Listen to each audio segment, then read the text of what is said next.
ಎಲ್ಲರಿಗೂ ನಮಸ್ಕಾರ. R S Flix YouTube ಚಾನಲ್ಗೆ ಸ್ವಾಗತ. ಇವತ್ತಿನ ಈ ವಿಡಿಯೋದಲ್ಲಿ ಕಿವಿ ಚುಚ್ಚುವುದರ ಹಿಂದಿನ ವೈಜ್ಞಾನಿಕ ಕಾರಣವನ್ನು ನಾನು ಹೇಳ್ತೀನಿ. ಎಲ್ಲೂ ಸ್ಕಿಪ್ ಮಾಡ್ದೇನೆ ಕಂಪ್ಲೀಟಾಗಿ ವಿಡಿಯೋ ನೋಡಿ, ಹಾಗೆ ಲೈಕ್ ಮಾಡಿ, ಶೇರ್ ಮಾಡಿ, ಕಮೆಂಟ್ ಮಾಡಿ. ಹಾಗೆ ಇನ್ನೂ ಯಾರೆಲ್ಲ ಸಬ್ಸ್ಕ್ರೈಬ್ ಮಾಡದೆ ನನ್ನ ಚಾನಲ್ ನೋಡ್ತಿದ್ದೀರಾ, ದಯವಿಟ್ಟು ಸಬ್ಸ್ಕ್ರೈಬ್ ಮಾಡ್ಕೊಳ್ಳಿ. ನೀವು ಸಬ್ಸ್ಕ್ರೈಬ್ ಮಾಡ್ಕೊಳ್ಳೋದ್ರಿಂದ ನಿಮಗೆ ಕಂಟಿನ್ಯೂಸ್ ಅಪ್ಡೇಟ್ ಸಿಗ್ತಾ ಇರುತ್ತೆ. ಕಿವಿ ಚುಚ್ಚುವುದು ಭಾರತದ ಪ್ರಾಚೀನ ಪದ್ಧತಿ. ಇದನ್ನು ಕರ್ಣವೇದನ ಅಂತ ಹೇಳಿ ಕೂಡ ಕರೀತಾರೆ.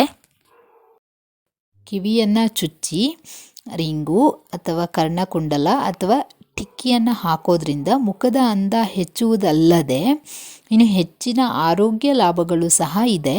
ಅದೇನಂತ ನಾನು ಒಂದೊಂದಾಗಿ ನಿಮಗೆ ಡೀಟೇಲ್ ಆಗಿ ತಿಳಿಸ್ಕೊಡ್ತೀನಿ, ಬನ್ನಿ. ಹಾಗೆ ಈ ಕಿವಿ ಚುಚ್ಚುವಿಕೆಯಿಂದ ಮಹಿಳೆಯರಲ್ಲಿ ಆರೋಗ್ಯಕರ ಋತುಚಕ್ರವನ್ನು ಕಾಪಾಡಿಕೊಳ್ಳಬಹುದು. ಹಾಗೆ ಚಿಕ್ಕ ವಯಸ್ಸಿನಲ್ಲೇ ಮಕ್ಕಳಿಗೆ ಕಿವಿ ಚುಚ್ಚೋದ್ರಿಂದ ಮೆದುಳಿನ ಸರಿಯಾದ ಬೆಳವಣಿಗೆ ಸಹ ಆಗುತ್ತದೆ. ನೀವು ಕೇಳ್ಬೋದು, ಕಿವಿ ಚುಚ್ಚೋದ್ರಿಂದ ಮಕ್ಕಳ ಮೆದುಳಿನ ಬೆಳವಣಿಗೆ ಹೇಗೆ ಸರಿಯಾಗಿ ಆಗುತ್ತೆ ಅಂತ ಹೇಳಿಬಿಟ್ಟು. ಕಿವಿ ಚುಚ್ಚೋದ್ರಿಂದ ಮೆದುಳು ಹೇಗೆ ಸರಿಯಾಗಿ ಬೆಳವಣಿಗೆ ಆಗುತ್ತೆ ಅಂದರೆ, ಈ ಕಿವಿಯ ಹಲ್ಲೆಗಳಲ್ಲಿ ಮೆಡೀರಿಯನ್ ಪಾಯಿಂಟ್ ಇರುತ್ತೆ. ಅದು ಮೆದುಳಿನ ಬಲ ಗೋಳಾರ್ಧವನ್ನು ಎಡ ಗೋಳಾರ್ಧಕ್ಕೆ ಕನೆಕ್ಟ್ ಮಾಡುತ್ತೆ. ನಾವು ಕಿವಿ ಚುಚ್ಚುವಾಗ ಅದನ್ನು ಚುಚ್ಚೋದ್ರಿಂದ ಮೆದುಳಿನ ಭಾಗಗಳು ಸರಿಯಾಗಿ ಸಕ್ರಿಯಗೊಳ್ಳುತ್ತೆ. ಇದರಿಂದ ಮೆದುಳು ಸರಿಯಾಗಿ ಬೆಳವಣಿಗೆ ಹೊಂದುತ್ತೆ. ಆದ್ದರಿಂದ ಕಿವಿ ಚುಚ್ಚುತ್ತಾರೆ ಮಕ್ಕಳಿಗೆ, ಅದರಿಂದ ಬೆಳವಣಿಗೆ ಹೊಂದುತ್ತೆ ಮೆದುಳು. ಇದಲ್ಲದೆ ವ್ಯಕ್ತಿಯ ದೇಹದಲ್ಲಿನ ಶಕ್ತಿಯ ಹರಿವು ಕೂಡ ಜಾಸ್ತಿ ಆಗುತ್ತೆ. ಹೇಗೆ ಅಂದರೆ, ನಾವು ಕಿವಿಯನ್ನು ಚುಚ್ಚಿದಾಗ ಕಿವಿಯ ಓಲೆಗಳನ್ನ ಧರಿಸ್ತೀವಿ ಅಲ್ವಾ, ಈ ಓಲೆಗಳು ಏನು ಮಾಡುತ್ತೆ ಅಂದರೆ ವಾತಾವರಣದಲ್ಲಿನ ಶಕ್ತಿಯನ್ನು ಆಕರ್ಷಿಸುತ್ತವೆ. ಹಾಗಾಗಿ ವ್ಯಕ್ತಿಯ ದೇಹದಲ್ಲಿನ ಶಕ್ತಿಯ ಹರಿವು ಕೂಡ ಜಾಸ್ತಿ ಆಗುತ್ತೆ. ಹಾಗೆ ನೀವು ತುಂಬ ಜನ ಹೇಳೋದನ್ನು ಕೇಳಿರಬಹುದು. ಏನಂತ ಹೇಳ್ತಾರೆ ಅಂದರೆ, ಕಿವಿ ಚುಚ್ಚೋದ್ರಿಂದ ದೃಷ್ಟಿ ಚುರುಕಾಗುತ್ತೆ ಅಂತ ಹೇಳಿಬಿಟ್ಟು ಹೇಳ್ತಿರ್ತಾರೆ. ಹೇಗೆ ಅಂದರೆ, ಈ ಕಿವಿಯ ಕೇಂದ್ರ ಬಿಂದು ಏನಿರುತ್ತೋ ಇದು ದೃಷ್ಟಿಯ ಕೇಂದ್ರ.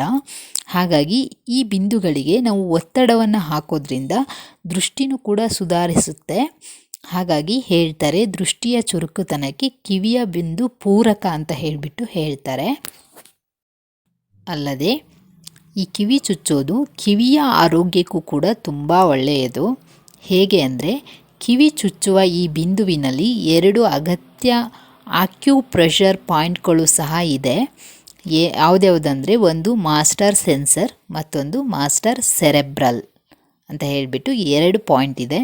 ಈ 2 ಪಾಯಿಂಟ್ಗಳು ಕೂಡ ನಿಮ್ಮ ಮಗುವಿನ ಶ್ರವಣವನ್ನು ಕಾಪಾಡಿಕೊಳ್ಳುವಲ್ಲಿ ತುಂಬ ಪ್ರಮುಖ ಪಾತ್ರ ವಹಿಸುತ್ತೆ.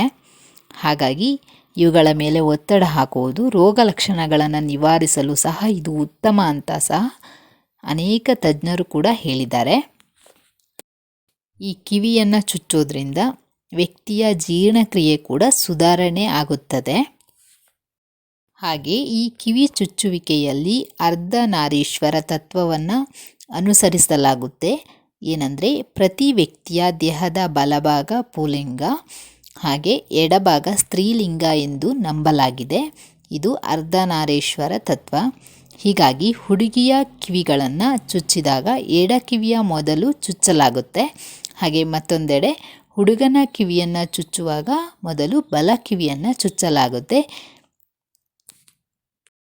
ಈಗಾಗಲೇ ನಿಮಗೆ ಇನ್ನೊಂದು ಡೌಟು ಕೂಡ ಬಂದಿರುತ್ತೆ, ಯಾವಾಗ ಹಾಗಾದರೆ ಮಕ್ಕಳಿಗೆ ಕಿವಿ ಚುಚ್ಚಬೇಕು ಅಂತ ಹೇಳಿಬಿಟ್ಟು. ನೋಡಿ, ಮಗು ಹುಟ್ಟಿದ 10, 12 ಅಥವಾ 16ನೇ ದಿನ ಅಥವಾ 6, 7 ಅಥವಾ 8ನೇ ತಿಂಗಳುಗಳಲ್ಲಿ ಹೆಚ್ಚಾಗಿ ಕಿವಿಯನ್ನು ಚುಚ್ಚುತ್ತಾರೆ.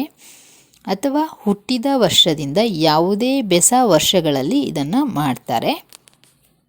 ಹಾಗಾಗಿ ಇದು ಹಿಂದಿನ ಪೂರ್ವಜರು ಮಾಡಿಕೊಂಡು ಬಂದಿದ್ದಾರೆ ಅಂತ ಹೇಳಿಬಿಟ್ಟು ಮಾಡೋದಷ್ಟೇ ಅಲ್ಲದೆ ಇದ್ರ ಹಿಂದೆ ವೈಜ್ಞಾನಿಕ ಕಾರಣ ಕೂಡ ಇದೆ. ಹಾಗೆ ಅಂದವನ್ನು ಸಹ ಹೆಚ್ಚಿಸುತ್ತೆ. ಹಾಗಾಗಿ ಇಲ್ಲಿರುವಂತಹ ವೈಜ್ಞಾನಿಕ ಕಾರಣ ನಿಮಗೆ ಕ್ಲಿಯರ್ ಆಗಿ ಗೊತ್ತಾಗಿದೆ ಅಂತ ಅಂದ್ಕೊಳ್ತೀನಿ. ಹಾಗೆ ಈ ಇನ್ಫಾರ್ಮೇಷನ್ ನಿಮಗೆ ತುಂಬ ಯೂಸ್ಫುಲ್ ಆಗಿದೆ ಅಂತಲೂ ಅಂದ್ಕೊಳ್ತೀನಿ. ಹಾಗೆ ಯಾರೆಲ್ಲ ಇನ್ನೂ ಸಬ್ಸ್ಕ್ರೈಬ್ ಮಾಡದೆ ನನ್ನ ಚಾನಲ್ ನೋಡ್ತಿದ್ದೀರಾ, ದಯವಿಟ್ಟು ಸಬ್ಸ್ಕ್ರೈಬ್ ಮಾಡ್ಕೊಳ್ಳಿ. ಹಾಗೆ ಈ ವಿಡಿಯೋ ಇಷ್ಟ ಆಗಿದ್ದರೆ ಲೈಕ್ ಮಾಡಿ, ಶೇರ್ ಮಾಡಿ, ಕಮೆಂಟ್ ಮಾಡಿ. Thanks for watching friends.